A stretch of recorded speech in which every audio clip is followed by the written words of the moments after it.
Hello, Dan Smith here. I directed this film back in, well, it feels like a century ago. Yeah. The studio asked me to provide a commentary track for the DVD release. And wham! Straight into the action. No fluff or anything. That's what we did back then. Crash-landed ship. Out pops our hero, the fearless Dick Starspeed.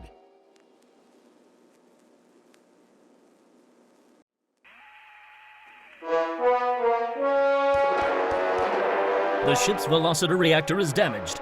I believe that I am stranded on an alien planet. Played, of course, by actor Jonathan Digby. Went on to some minor roles after this. Such a shame. I thought from day one this guy's got leading man written all over his face.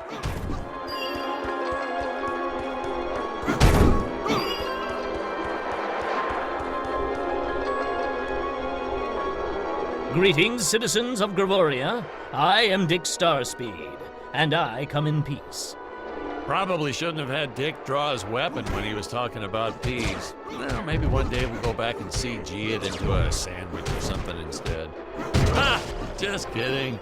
And this is what people pay to see. A no-name middle-aged B-list actor duking it out with stuntmen in costumes. Such stunning choreography. Now, the extras in those robot suits really knew how to take a punch. No, literally. I told Jonathan not to hold back. Give it all to him. Kick him in the nuts and bolts. Holy smokes!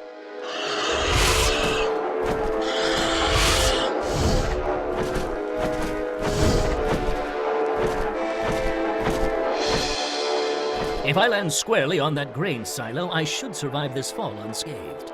I shouldn't say this now, but you could actually see the strings if you squinted hard enough. A screenwriting trick from back in the old days. You put a grain silo or some haystacks down and it solves all your gravity-related problems.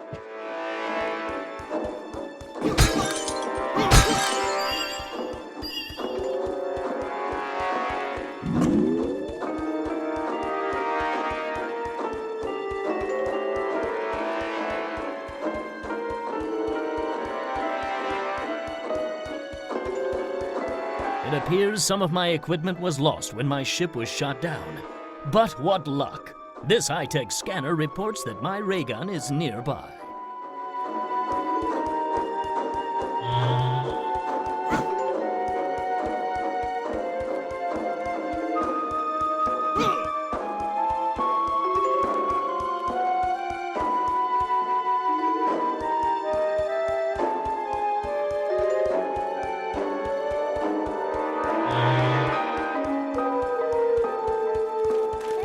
The dinosaurs!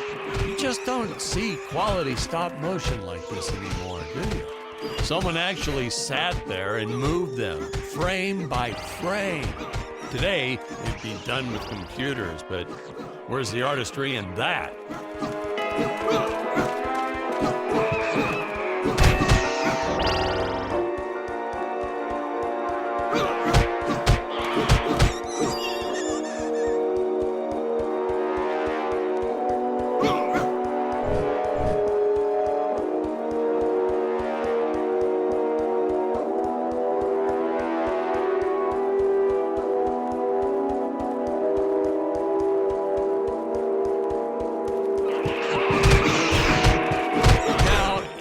The trees here look a little plastic.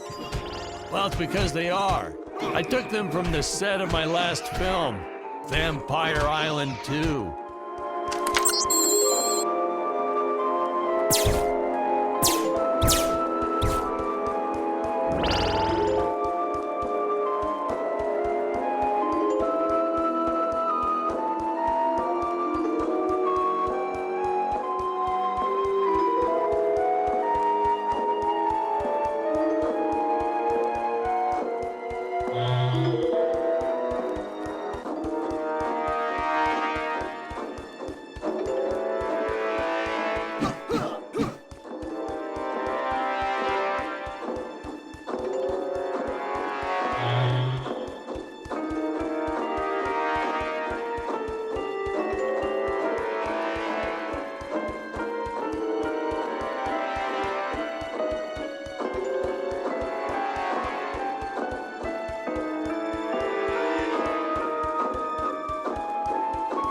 our fair share of nasty letters from scientists complaining about our portrayal of the dinosaurs. Was news to me. Apparently, these stegosauruses weren't meat eaters. Must have preferred shellfish or something. Blah, how do they know? That's what I say.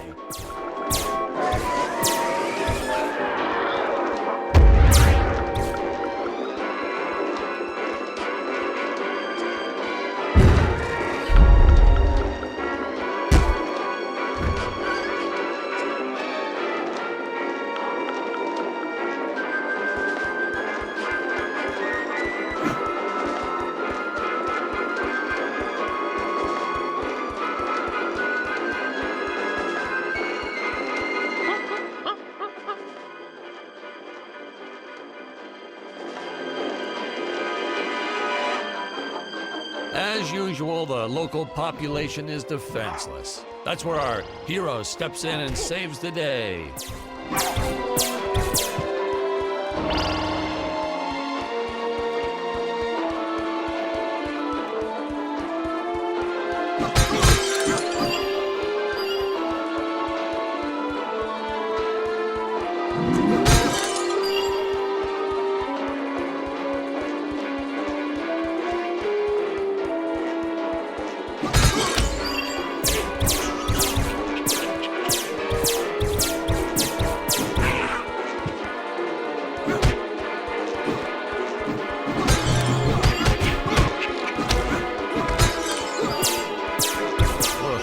We put Jonathan through a lot shooting this film. He wasn't the best actor, especially when reacting to getting hit. He's what you call a flincher. So I told the stuntman to really just go to town on him. It's the only way to get an honest performance sometimes. Our props master tried to make the weapons soft, but there's only so much you can do. Lucky for us, Dick's entire body was covered in that spacesuit. That thing was a lifesaver when it came to hiding bruises. You'll notice the gold disappears when Dick touches it. We had a deleted scene that explained he's actually teleporting it back to his ship. It's funny, no one ever questioned how Dick was able to walk around with an infinite amount of gold on him.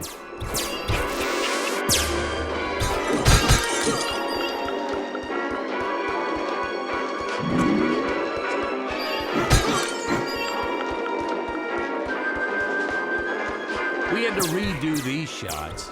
Our first attempt was kind of a disaster. We tried using real apes, thought it'd cut down on the costume budget a bit. But have you ever tried working with apes? They are the worst actors ever. They don't sit still for a moment, and the second you take your eyes off of them, they're flinging their feces all over the place. Jonathan refused to work with them after he got well, let's just say that he had to take more than a couple of showers one day. You know, you never forget the smell of monkey poo. We steam cleaned the studio top to bottom. Still never got rid of it entirely. All through the rest of the shot, we kept finding those little surprises hiding inside various props. Boy, were those the days.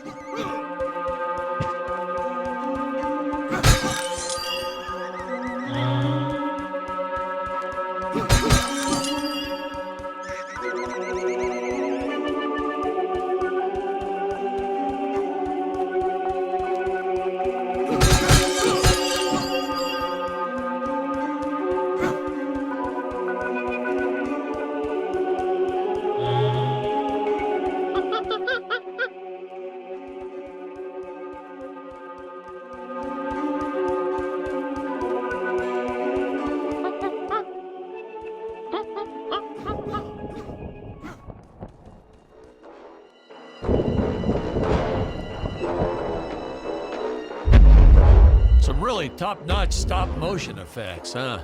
Unfortunately, we skimped on the Dick Starspeed puppet a little. The Earthman is not for you to eat, fiend! Well, this was groundbreaking. We had the woman rescuing the man for once. We were really ahead of our time with this scene, but well, then again, I've always been rather progressive. The studio exec didn't seem to get why it was such a big deal, though. I'm sorry, we don't see this as anything unusual. Ha! Of course! It's unusual! A woman would never save the man. It just doesn't happen. Not in the movies, not in real life. I don't know why we didn't get more recognition for this scene.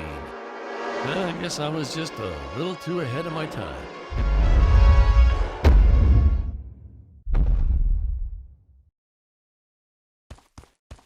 Thank you for saving me, strange woman. What is your name? I am the magnificent Scarlet Nova. Do not question my motives. Just be happy that you are still alive. I must speak with my father at once. I shall teleport to his chambers.